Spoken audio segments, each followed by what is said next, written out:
Hello, everybody, and welcome back to another edition of Graps here on WIUR, Iona University Radio. I am your host, Joe Gierer, and I know it's been a couple of weeks since we spoke. I wasn't able to make my time last week on Tuesday because I was just busy. I was busy the previous week, had a lot of stuff going on, and I was a little behind on wrestling.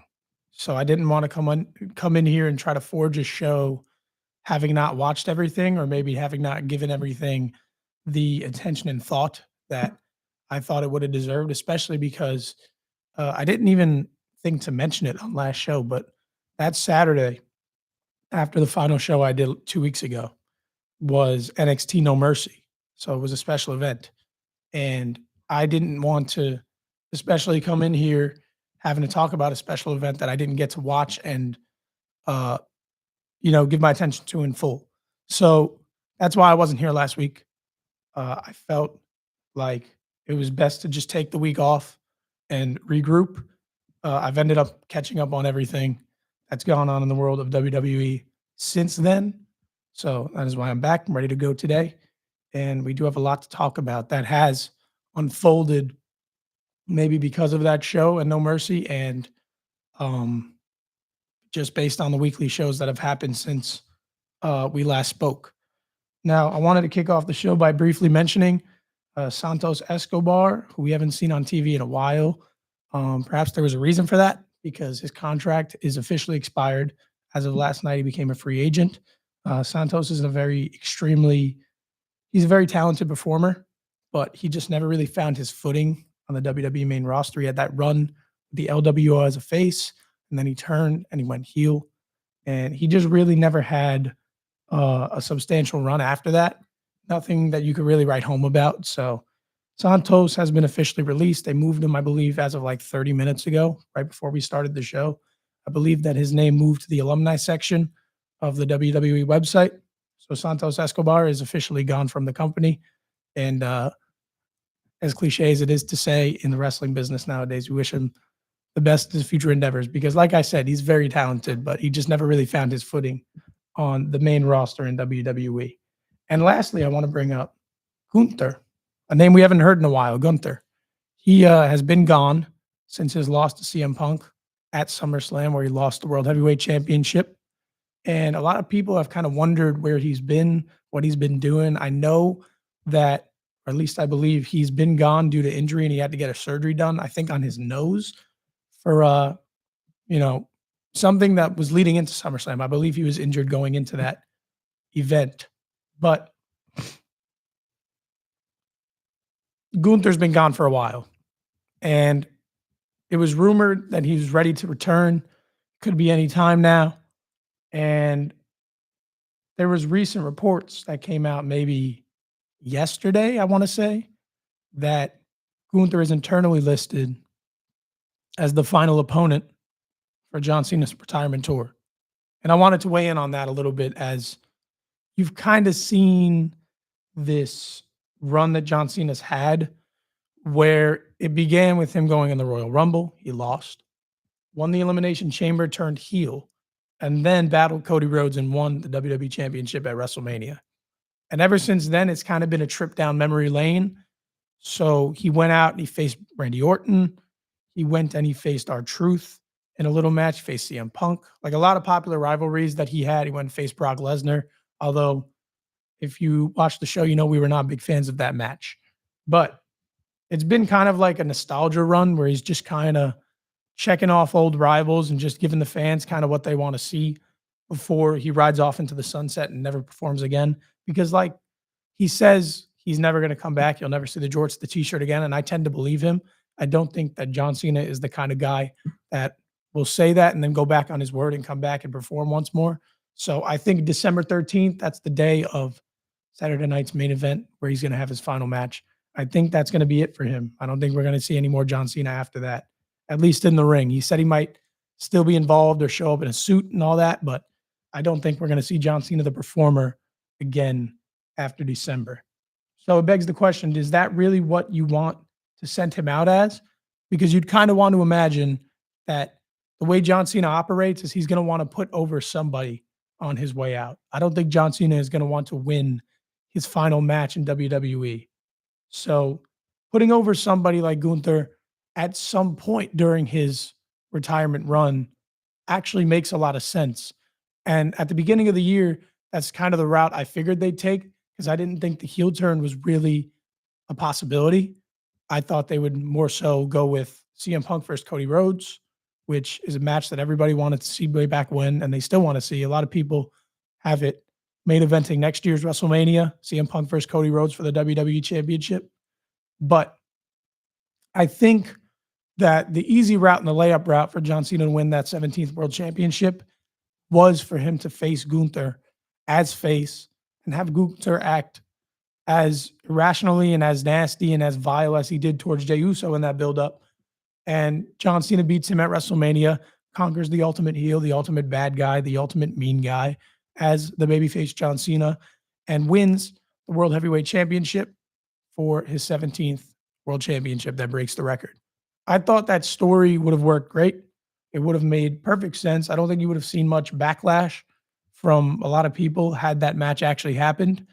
And I feel like WrestleMania for the 17th championship was the perfect time to do that match.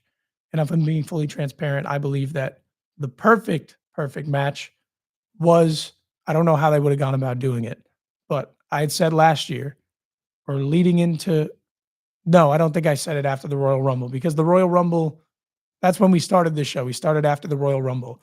But so y'all know, leading into that Royal Rumble, I thought that the best possible route they could go was to have Randy Orton turn heel, fight Cody Rhodes at the Royal Rumble, win the WWE Championship himself, and then carry it into WrestleMania against an either Royal Rumble winning or Elimination Chamber winning John Cena. And you got that Randy Orton versus John Cena dream match, final match at WrestleMania for the championship. And that's where John Cena won the championship. If you wanted to put the Undisputed Championship on him as they did, I thought that would have been a great route to go for John Cena's final WrestleMania match. But nonetheless, I am going off on a tangent a little bit here, and I want to apologize for that because we're losing focus. Do I think Gunther should be John Cena's final opponent?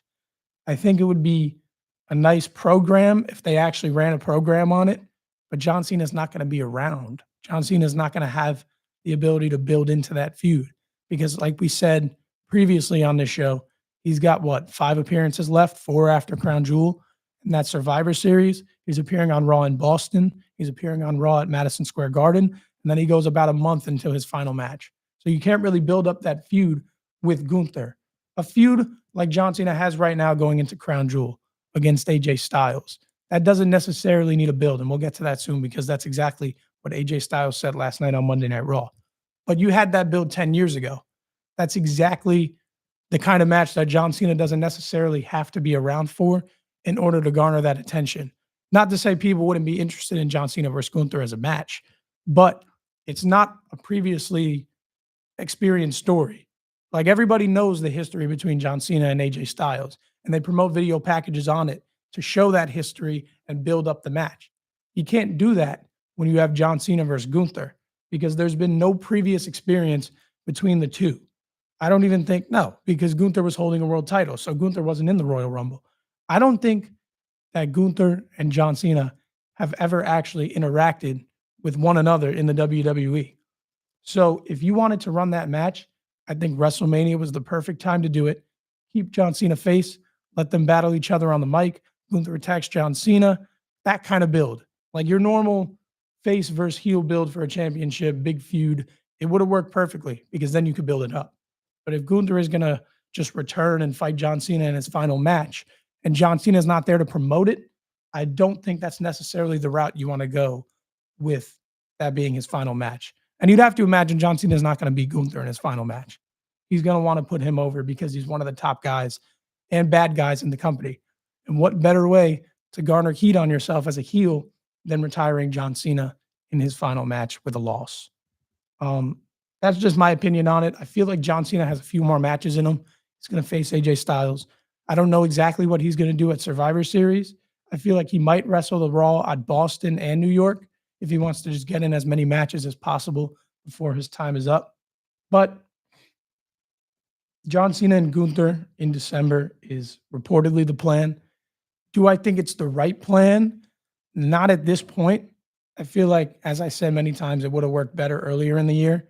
It's a match I wanted to see on the tour, but like I said, I wanted to see it for a championship, and that's where John Cena wins his belt. But I digress. John Cena versus Gunther is reportedly the plan, and based on recent John Cena performances, should that be his final match, I think they put on a good show because John Cena clearly has the ability to go a few more times before he hangs up the boots and hangs up the jorts and calls it a day on his career. So, enough of that. It's time to dive in to what happened over the week or over the 2 weeks, I guess, since I was gone.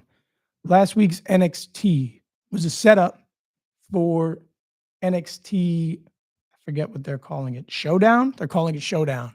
NXT Showdown, which is actually happening tonight on the CW network at 8 p.m., which unfortunately I will not be watching live because I do have to, number one, do some work. School gets busy in these parts. So I do have to do some work.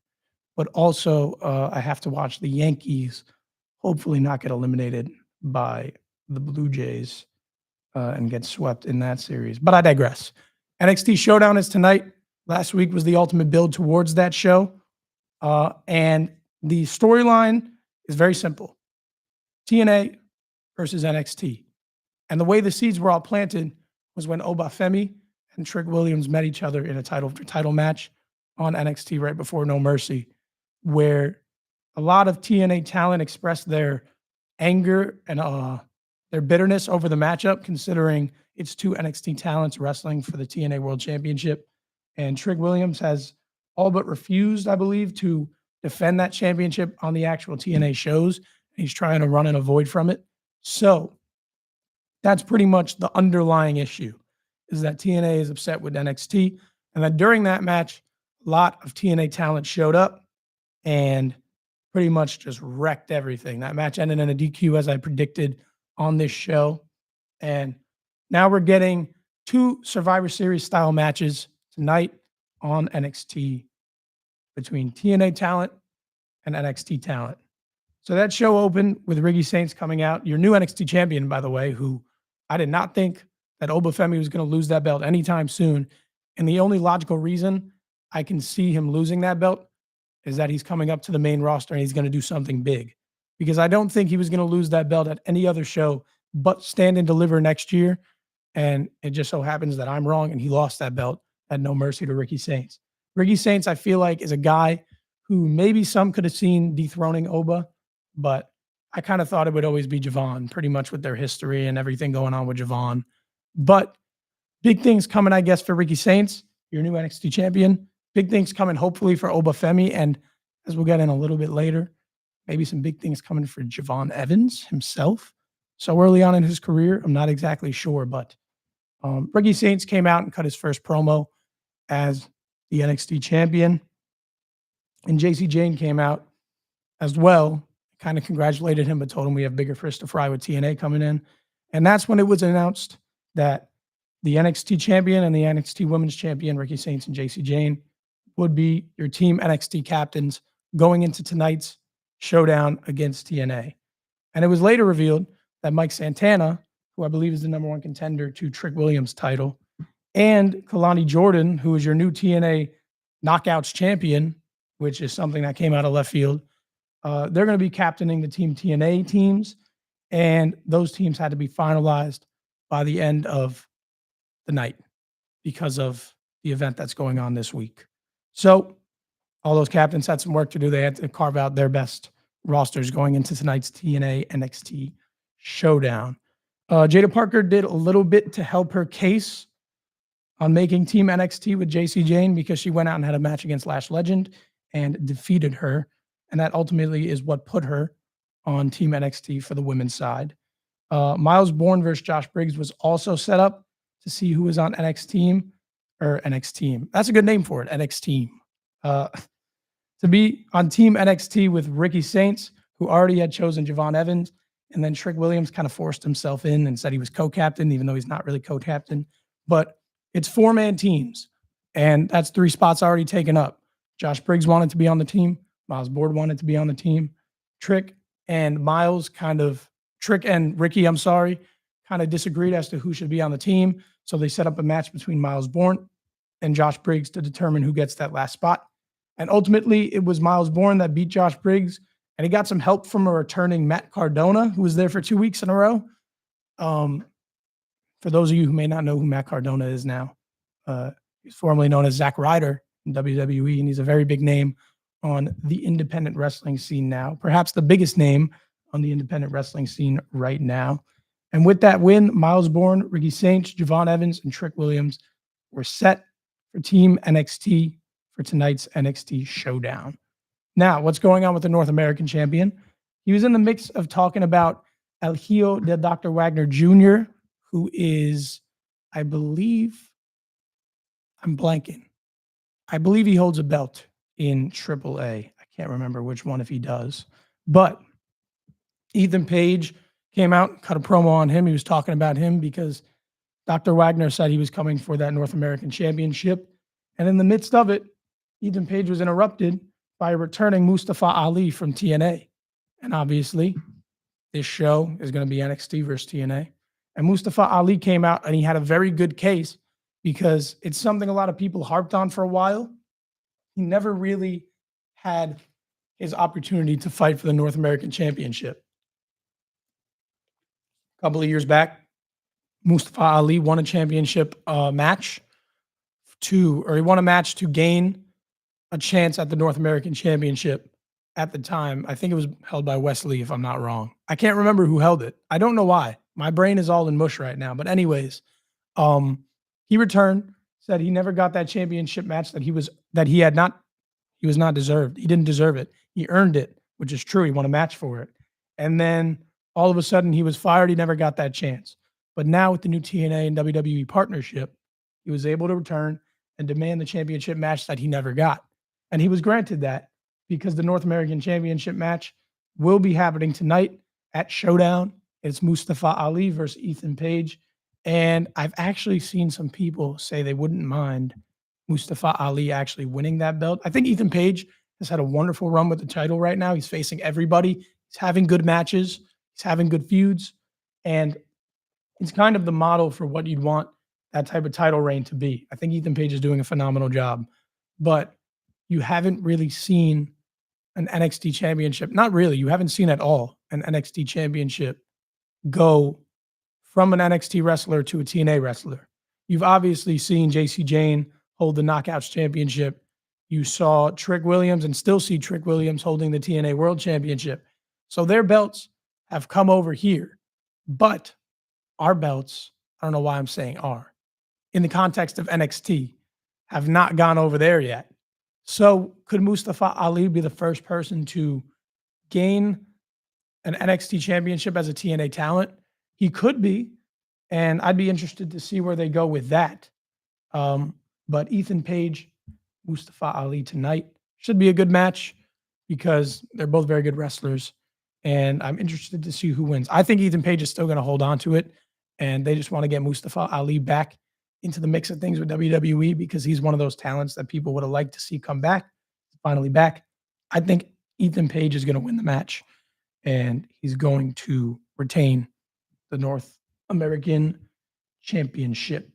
Now, JC Jane had some work on her hands, as we mentioned earlier. She had to pick her team for NXT Showdown. And that ended up being Jada Parker, who defeated Lash Legend earlier in the night. And she picked Sol Ruka because obviously Sol Ruka is WWE Speed Champion and Women's North American Champion. So she's the double champ.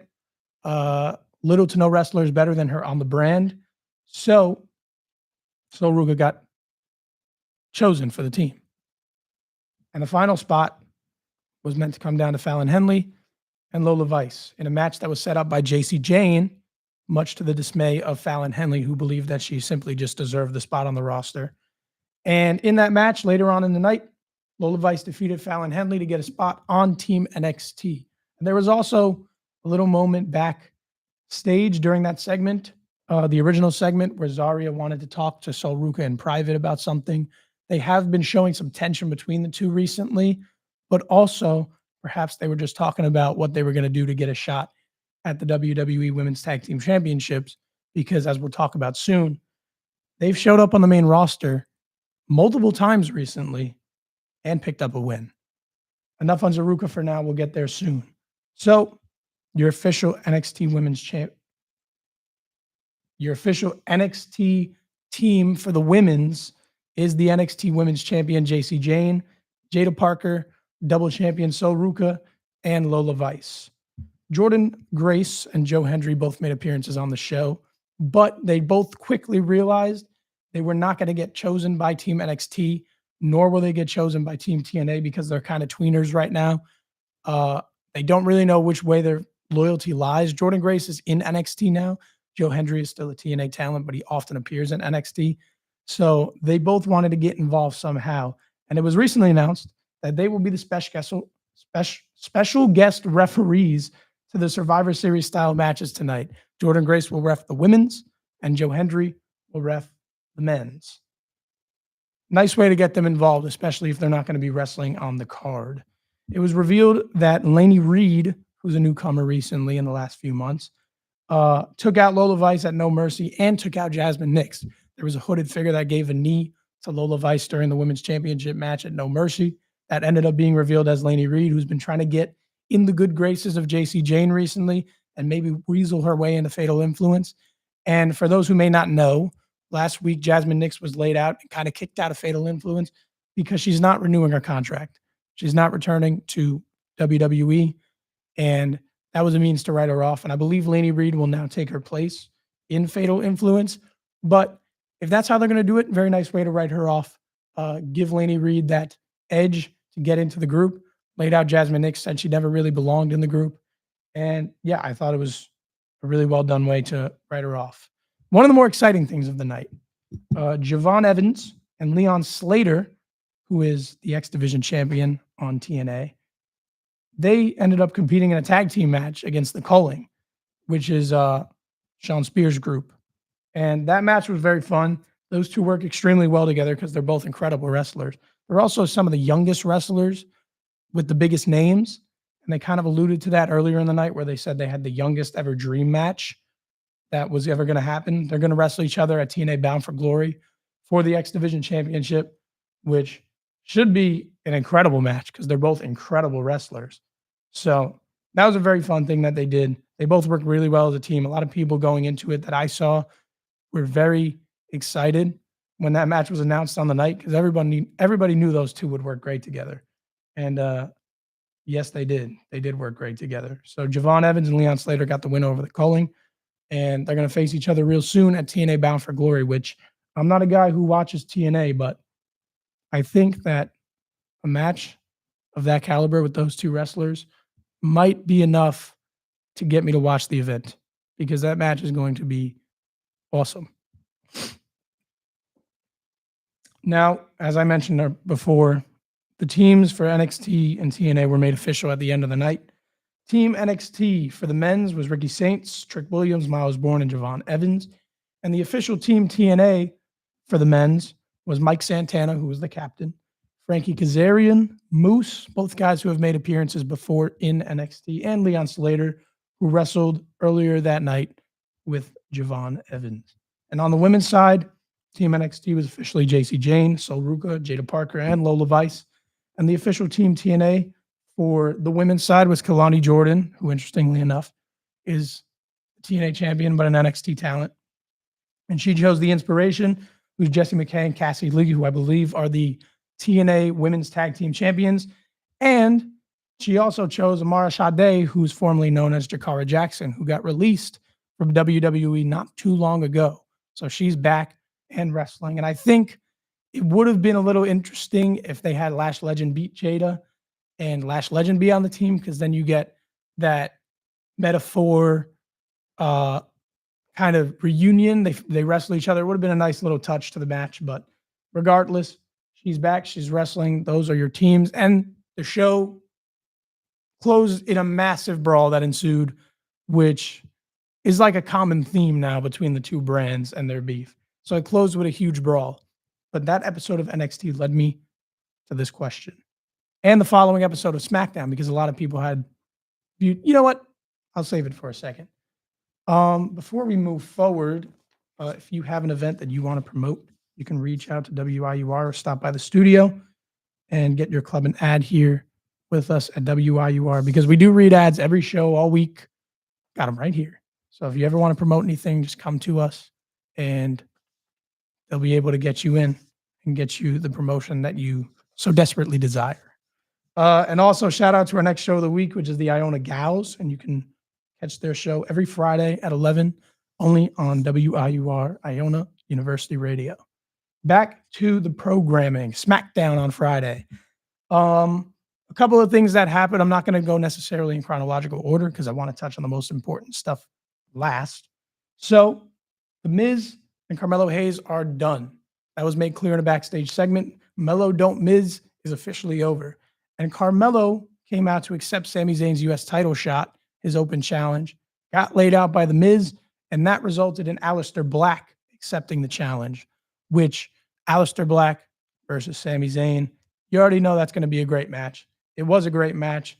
And the match ended with a Damian Priest interference, distraction, got Aleister Black caught, Helluva Kick into a Blue Thunder Bomb. Sami Zayn retains the U.S. Championship. And Damian Priest then put Aleister Black through the announce table. So that feud has been going wonderfully. They've both been doing an incredible job. They continue to do an incredible job. And that feud is going to culminate next week in a last man standing match between Aleister Black and Damian Priest, which a lot of there's been a few mid-card feuds that weren't for titles that have ended recently in last man standing matches. And that match is going to be a great one.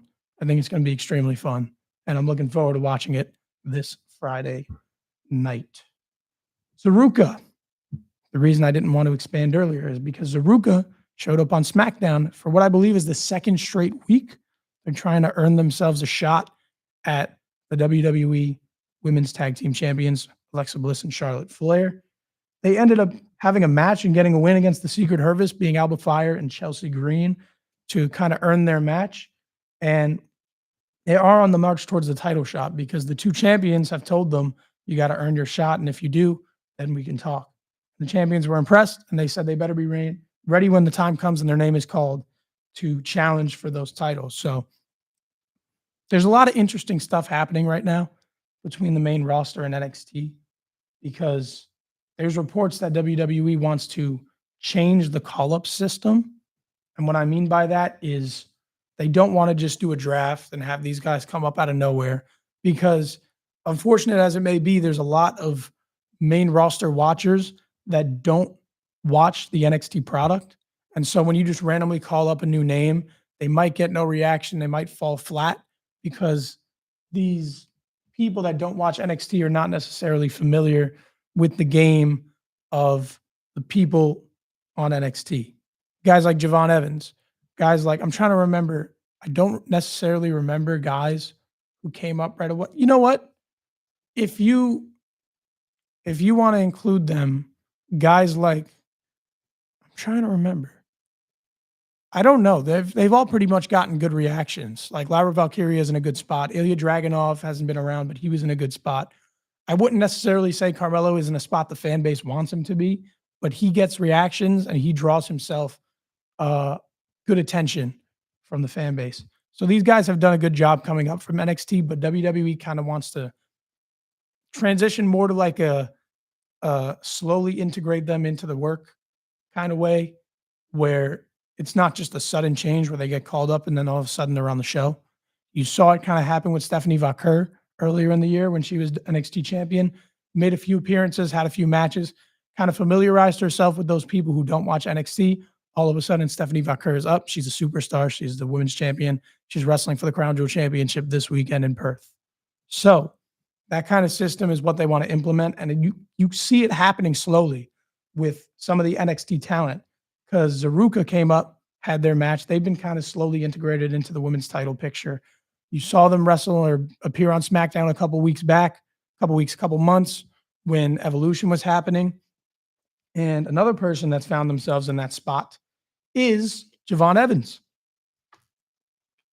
Javon Evans was backstage at NXT last week talking to Nick Aldis. And Nick Aldis said that he has a very bright future on SmackDown and that they should stay in touch. Does that mean that Javon Evans is already going to get called up? Maybe, maybe not. I don't think he should yet. I think he has a lot to accomplish in NXT. Not that he's not good enough, because I get very excited when I've seen him wrestle on the main roster. And he wrestled Sami Zayn in the US Open Challenge.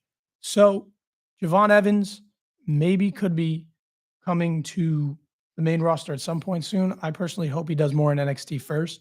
But if he comes up to the main roster, I'm not opposed to it. That's a kid who's my age, who's levels beyond a lot of guys who are working around him.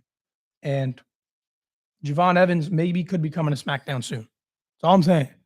And Javon Evans was one of those people who's been slowly integrated. He had a few matches on SmackDown, had a tag match way back when, wrestled for the US Open Challenge. And then this last week, he teamed with Rey Fenix and picked up a tag win against Los Garza, which was set up in that backstage segment. They both worked really well as a team together. They were really good. And if they want to bring him up in that regard and have Rey Fenix and he be a tag team and have this little run, maybe not bring him up, but keep him around on SmackDown and have them have a mini tag team run and challenge for the belts against the Wyatts, do it. I'd love to watch it because those two were awesome together and they were very, very fun to watch. One thing that was very unusual is you had a clean contract signing between Tiffany Stratton and Stephanie Vaquer. And if you're a wrestling fan by this point, you know that contract signings never are clean and they're never going to actually go clean. So when the music hit and they both just kind of exchanged words, signed the contract and held up the belts, faced off, it was a little bit like, when's it going to happen? What's going to happen? When's it going to happen?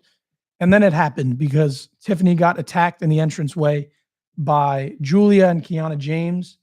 And now they're going to wrestle next week because Kiana James and Julia tried to recruit Stephanie Vaquer. Obviously, there's a lot of history between Julia and Stephanie Vaquer. I saw it firsthand when they wrestled to become first double champ at NXT Roadblock in March at Madison Square Garden at the theater. And they tried to recruit Stephanie Vaquer. Didn't quite work. They both got run off by Tiffy and Stephanie. And now one night before they wrestle for the Crown Jewel Championship, they're going to be teaming up against Kiana and Julia in a tag team match on Friday Night SmackDown.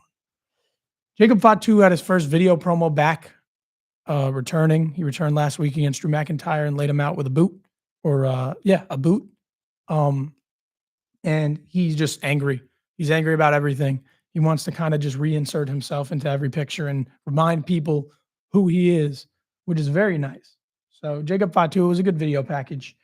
And another thing involving that same family, Solo Sikoa has been having video packages for the last few weeks where he's just kind of, one of them he was talking good about Tongaloa. The next one he was talking about JC Mateo. And the final one he was talking about Talatonga. And all these guys, he gave their praise. He rounded it out with Talatonga, and he promised all these guys that if they just trust and believe in him, he will bring them to glory and gold at some point soon. But he said something that was very interesting because he dropped the line at the end of the promo that something from this family is missing. And once I find that something, we're going to be unstoppable. What could that mean? Because everybody knows how many Samoans there are of that bloodline that are going to enter the business or are already in the business. There's like an imminent 20 that haven't come to the show yet that will be on the show at some point. Guys like Zilla Fatu. So who exactly are they going to add to the MFTs? Who does Solo have in mind, and where will he find this person? It appears that there's going to be another Samoan joining the bloodline. And it's this never-ending cycle where this story is going to go on for decades because there's so many of them, and they have so many kids. Guys like Jacob Fatu, he has like 7 kids. This bloodline is never going to end. It's never going to end. And Solo Sikoa is making sure of that as he appears to be bringing another one into the company at some point soon. When will that be? I don't know, because Solo Sikoa has not been live in ring in weeks, maybe even in a month, 2 months, whatever it's been. He hasn't been there in forever. He's just been cutting backstage promos and video packages. So get Solo back in the ring, get his group back in the ring, and I guess they're adding a new member at some point soon. There was also the Wyatts, who tried to create some friction between the Street Profits as well, who kind of got back on the same page. I think they're wrestling for the tag titles soon, and the Wyatts just don't see it. They think they're going to break up it soon. And with a group that's kind of like the Wyatts, the they're going to end up having it happen. So the Street Profits breakup feels imminent, and I wouldn't be surprised if it happens this week. I think this week is actually the tag title match. So it could happen as soon as this week. We'll have to see. But the open of the show and the close of the show revolved around the same story. We had a segment that involved Paul Heyman. It involved the Vision being Braun Breaker and Bronson Reed. We had Cody Rhodes and Randy Orton make an appearance because they had a scheduled tag match in the main event of that night's show. And Paul Heyman kind of tried to drive a wedge between Cody and Randy earlier on. And he was targeting Randy, who's known in K-Fob to be the guy who's very emotional, maybe a little unstable. So he was targeting the emotion as Randy. And he said, how is this tag match going to go if you lose? If you get pinned, you're going to say, where were you, the WWE champion? Why couldn't you protect me? Where were you at? And it's trying to create some friction between them. He also said, if Cody gets pinned in that match, Randy's going to be sitting there questioning, like, is this our champion? Really? This is the best we have? This is the guy that's supposed to lead us into the future? Nah, it's not him. So Paul Heyman, ever the gaslighter and manipulator that he is, he did a good job of trying to get Cody and Randy off the same page, but they kind of got back on the same page backstage. They kind of just brushed it off, said whatever, it's whatever. And ultimately, Paul Heyman was right. He was right about one thing. The Vision did defeat Randy and Cody in the team match later that night, the tag team match. But it was not a clean win, as it never is. When is it ever a clean win with that group? There was a distraction, and Seth came and stomped out Randy. That resulted in the Vision picking up the win. And Paul Heyman kind of tried to talk Seth out of attacking Cody, who was in a very vulnerable position in the middle of the ring at the end of the show. But he couldn't do it. Seth's emotions took over. He ran in the ring, tried to stomp Cody. Cody was actually playing possum, baited Seth into an attack, laid him out with a crossroads to close the show, and stood tall ahead of their Crown Jewel Championship match this Saturday. And that leads us into Monday Night Raw, because there was a segment on Monday Night Raw backstage with Seth Rollins and Paul Heyman, where Seth Rollins was very worried. He was extremely worried, the most worried he's been since he turned heel back at WrestleMania and joined Paul Heyman, where he said, Paul, if I lose, what's going to happen? What's going to happen if I lose? Where does everything go? And Paul Heyman kind of put it bluntly to him. He said that you're going to be a wannabe secondary champion forever if you lose. You have to win. So do me a favor and don't lose. But it went far beyond that, because obviously Paul Heyman has a history of being untrustworthy.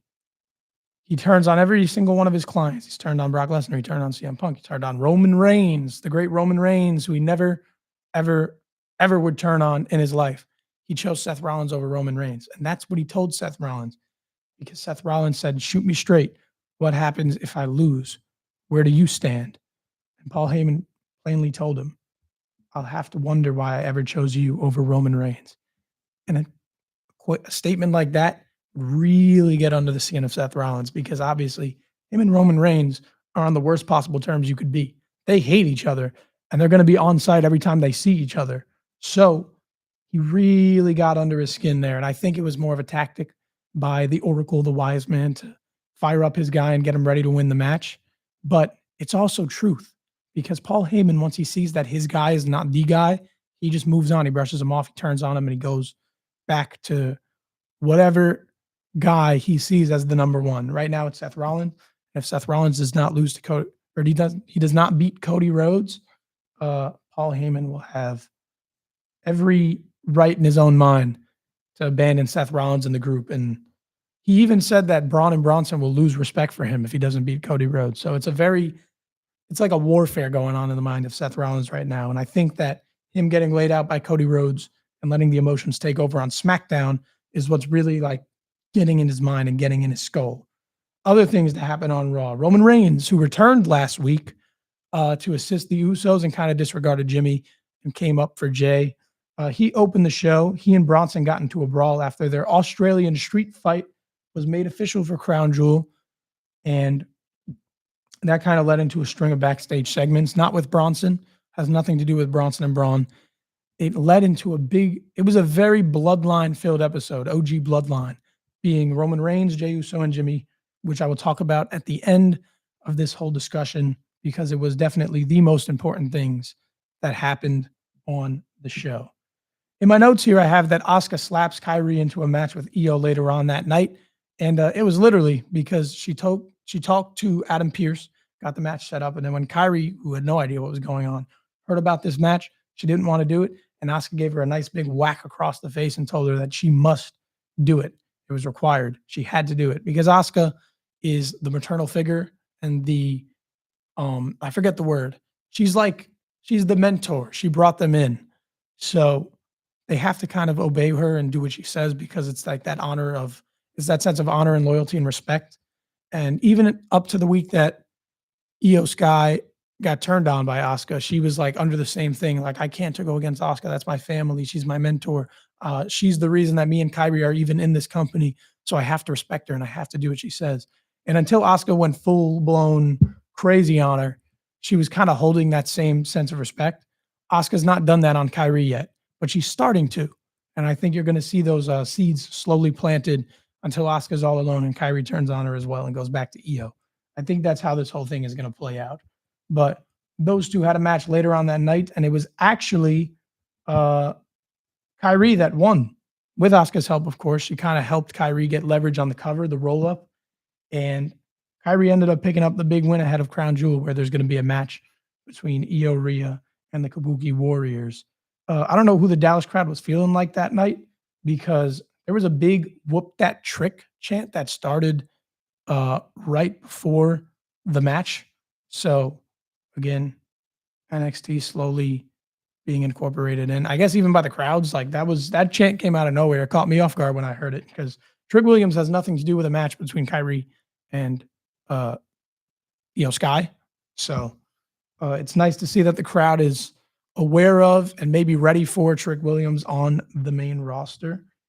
And yeah, Io finally accepted that Rhea was right about Asuka. And that was one thing I mentioned earlier that she just couldn't accept the fact that Asuka would do this to her, and Rhea kept telling her to beware. And it finally happened, and she finally had to accept that Asuka was simply not who she thought that she was. One of the more surprising things to happen in the night, Maxine Dupree had a match against Becky that was set up last week, and Maxine actually won. It was her best performance in the ring by far. She's never looked better. Her and Becky actually had a good match. They got "This Is Awesome" chants, and it was just very impressive from Maxine top to bottom because you really see the improvement that she's done in the ring.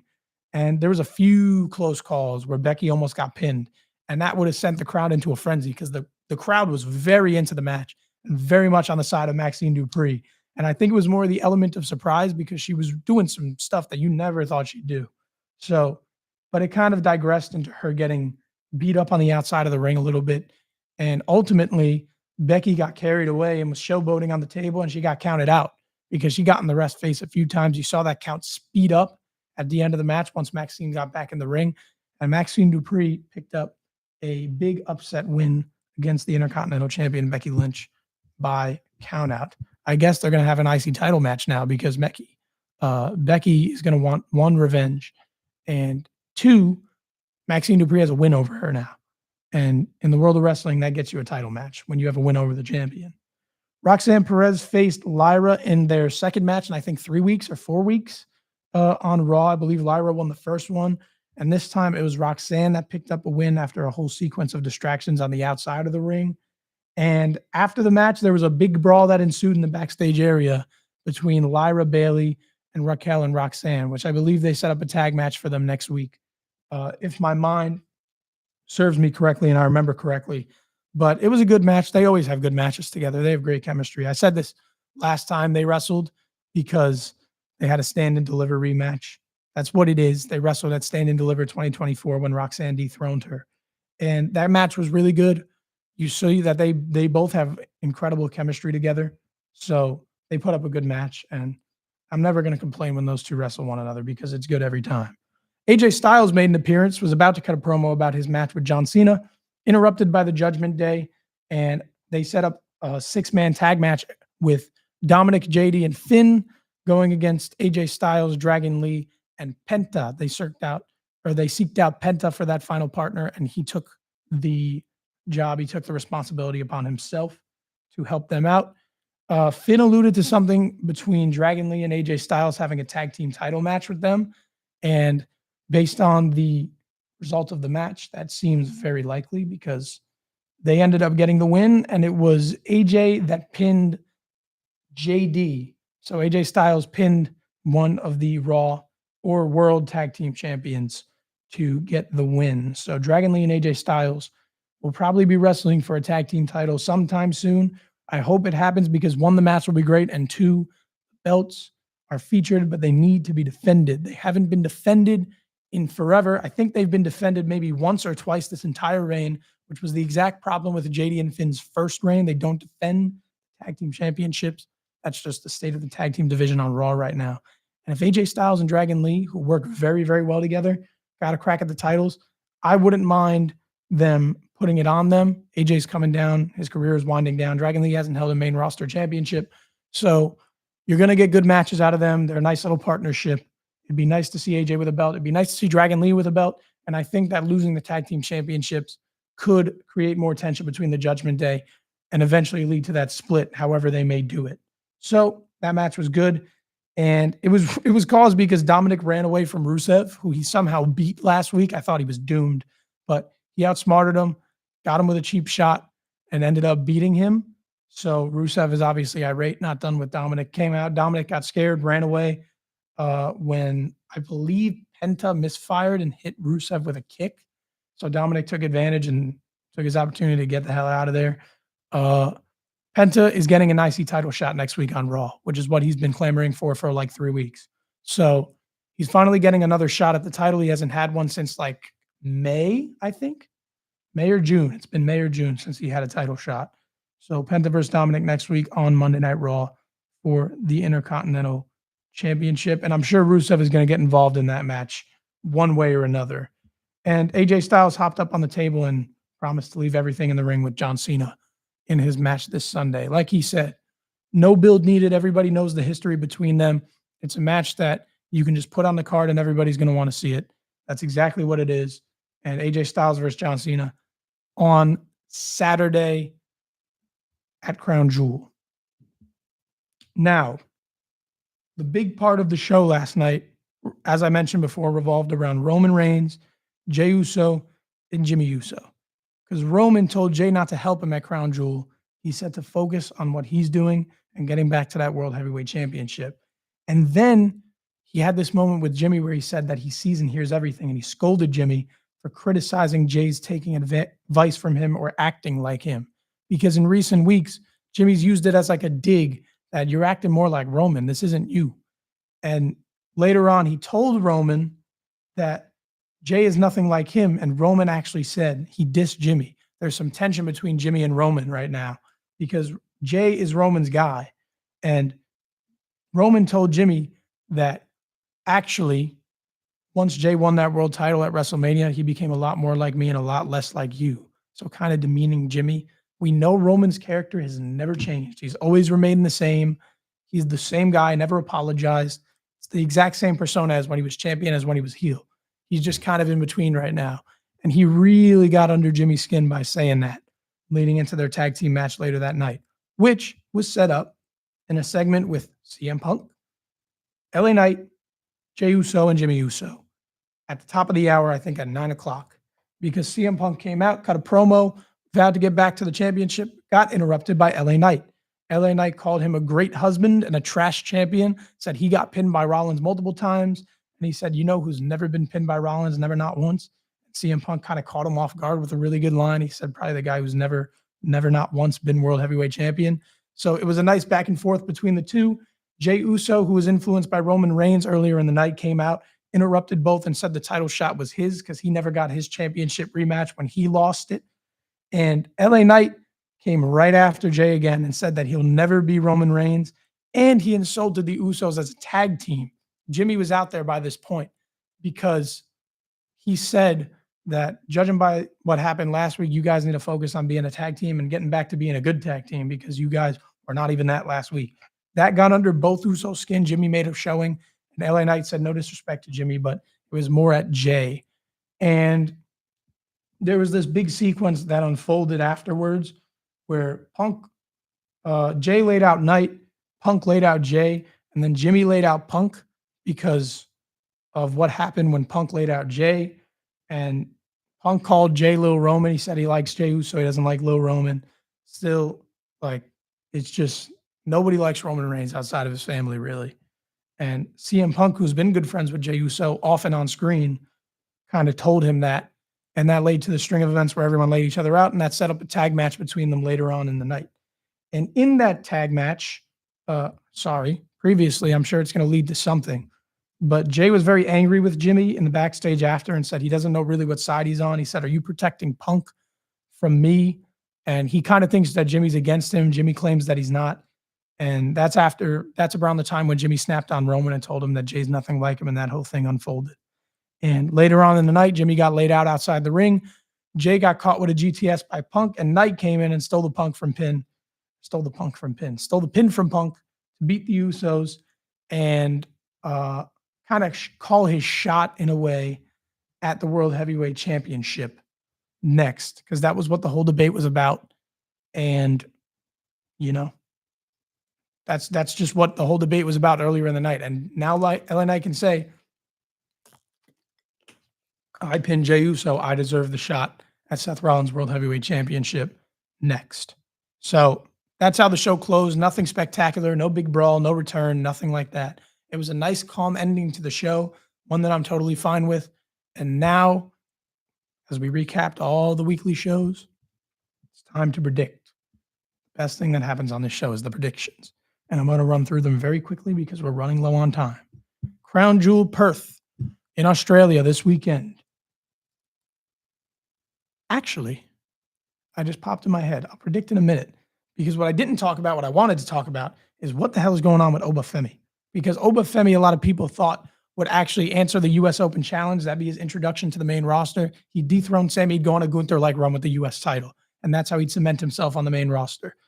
A lot of people know who Oba is. A lot of people want to see Oba on the main roster. But if he's not getting chosen for Team NXT, you'd imagine he's going to the main roster. Didn't happen this week.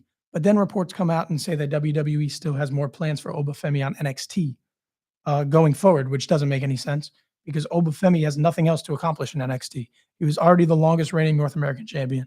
He reigned for the NXT championship for damn near a year. There's nothing else that guy has to do. He has to come up. He has to answer the U.S. Open Challenge with Sami Zayn, whether it be this week, next week, whenever it may be. Don't put him back on NXT. Let him answer that challenge, win that belt, and go on a big run with it, because that's exactly what he deserves. Had a rant about that really quickly. Now, Crown Jewel in Perth. You have the WWE Men's Crown Jewel Championship match between Seth Rollins and Cody Rhodes. Who do I think is going to win? Seth Rollins.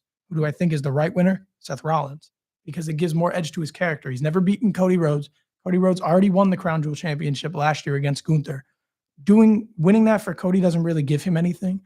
Seth Rollins needs that win a lot more than Cody Rhodes does in the storylines that they're both in. So I think that Seth Rollins should win, and I think Seth Rollins will win that Crown Jewel Championship match. The Women's Crown Jewel Championship, Stephanie Vaquer versus Tiffany Stratton, Women's World Champion versus WWE Women's Champion. Who do I think is going to win? I think Tiffany Stratton is going to win. Who do I think should win? I actually think that Stephanie needs the win more, as she just won the belt, so she kind of needs to solidify herself as like that real champion. But the way WWE loves Tiffany Stratton, they're probably not going to have her lose. She's had an undefeated year, and she'll probably continue that undefeated year to make the moment when she loses the championship that much more important and impactful. But I do think Stephanie Vaquer should get the win, and I hope she gets the win, because it would kind of give her that defining win even further than her win against Io Sky, and kind of cement her as like top dog and the champion the really powerful champion that she could be. You also saw John Cena versus AJ Styles, as I alluded to before. Who do I think is going to win? I think John Cena is going to get a good win against AJ Styles here. It should be a fun match. Who do I think should win? Doesn't really impact either guy either way. I think AJ Styles could use a win more, because he's the one that's going to continue forward beyond John Cena's time with WWE. So he could kind of use that win, but I think it's going to be a fun match regardless. If John Cena wins, it's not really, nobody's going to complain, because it's just a match for nostalgia purposes. John Cena is going to beat AJ Styles and pick himself up a nice win going into I guess his next appearances are on the Raw in about a month. So we'll see what happens there. Actually, I'm going to switch my pick. No, I'm not. John Cena is going to beat AJ Styles. You have a tag match between Rhea Ripley and Io Sky against the Kabuki Warriors, in which I think Rhea Ripley and Io Sky are going to win. Rhea Ripley is from Australia. Enough said. Usually the hometown hero is going to win their match when they have one. And should be a fun match. Great wrestlers all around. We'll further that storyline. It's not going anywhere anytime soon. I think Io Sky and Rhea Ripley are going to pick up a big win against the Kabuki Warriors at Crown Jewel. And similar to Rhea, recently announced, as I said last night, they announced Roman Reigns versus Bronson Reed in a street fight. And I don't think they're going to run this match back if Bronson Reed is not going to win. Who should win? I actually think Bronson Reed should win because Bronson Reed needs that defining win to prove himself as like this big force to be reckoned with. He's gotten a few good ones. He's been in big spots, but beating somebody like Roman Reigns, especially in a street fight where anything is legal and you can have all the outside distraction interaction that you want, Roman Reigns does not need the win. It's Roman Reigns. Roman Reigns is going to be fine regardless. So I think with some outside interference, maybe Bronson Reed is going to win the match in his hometown, and I think he also should win the match because it does a lot more for his character than it does for Roman Reigns' character winning that match. That's all we got this week. See if I'm right. So thank you for tuning in, and I'll see you guys at 5 o'clock with Octagon Antics.